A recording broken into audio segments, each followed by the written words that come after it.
আনুমানিক 12:30 একটার ভিতরে বিরাট একটা আকার মানে শব্দ, পুরো বিল্ডিং টাইপ করছে। পরে দেখি আমার বাড়িতে বোমা নিক্ষেপ করেছে বাউন্ডারি ওয়ালের মধ্যে।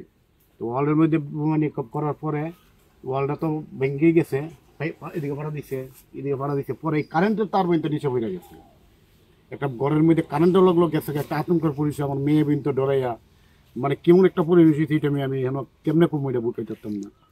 পরে আমি খুব ঘুরে উড়ি বাইতে, আমার মিসেসে গড়তে বাইরে দিচ্ছে না, আমার বাইরেও না, কারেন্টও গেছে, তুমি গড়তে বাইরেও না। পরে সকালবেলা দিয়ে এই অবস্থা।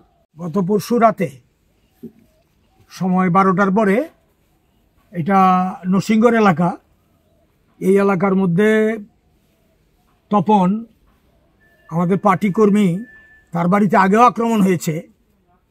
পরশুদিন রাতে যে আক্রমণটা হয়েছে, এইখানে বোমা নিক্ষেপ করেছে। এই দেওয়ালটা চিট ধরে গেছে, গোটা দেওয়ালটা। তো আমরা খবর পেয়ে এসছি, তার বাড়িতে আগে আক্রমণ, এবারে আবার আক্রমণ। যে আক্রমণ হয়েছে গোটা এলাকা তটস্থ হয়, আতঙ্কিত হয়। তার মেয়েটি ক্লাস 9-10-এ পড়ে, মাধ্যমিক পরীক্ষার্থী। এবার মেয়েটি পাশের ঘরে ছিল, অসুস্থ হয়ে গেছে, ইএনটি ডাক্তার দেখাতে হচ্ছে তাকে, এখন কথা বলতে পারছে না। এরকম একটা আতঙ্কের পরিবেশ সৃষ্টি করেছে, শক্তিশালী বোমা নিক্ষেপ করে গোটা এলাকাকে আতঙ্কিত করেছে। আমরা তার নিন্দা করি। আমরা নরসিংগড় এলাকার শান্তিপ্রিয় জনগণকে তার বিরুদ্ধে প্রতিবাদে সোচ্চার হওয়ার আহ্বান জানাই। এবং সরকার এখানে আছে বলে মনে হয় না।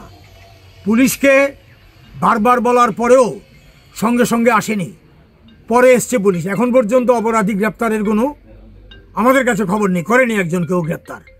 কি করে চলবে এইভাবে? মধ্যরাত্রে এসে যদি শান্তিপূর্ণ এলাকার মধ্যে বোমাবাজি করে, তারপরে পুলিশ একজনকেও গ্রেপ্তার করে না, তাহলে আইন শৃঙ্খলা আছে বলতে হবে?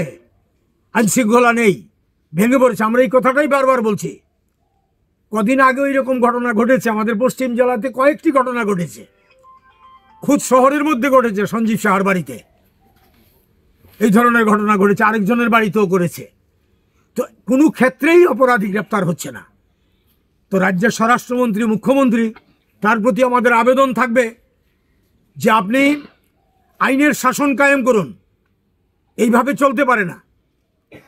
এর প্রতিবাদ আমরা জানাই এবং রাজ্যে শান্তিপূর্ণ পরিবেশ ফিরিয়ে আনার জন্য সরকার ব্যবস্থা গ্রহণ করুক, এই দাবি করছি। আর জনগণকে আমরা অনুরোধ করব, আপনারা সোচ্চার হন।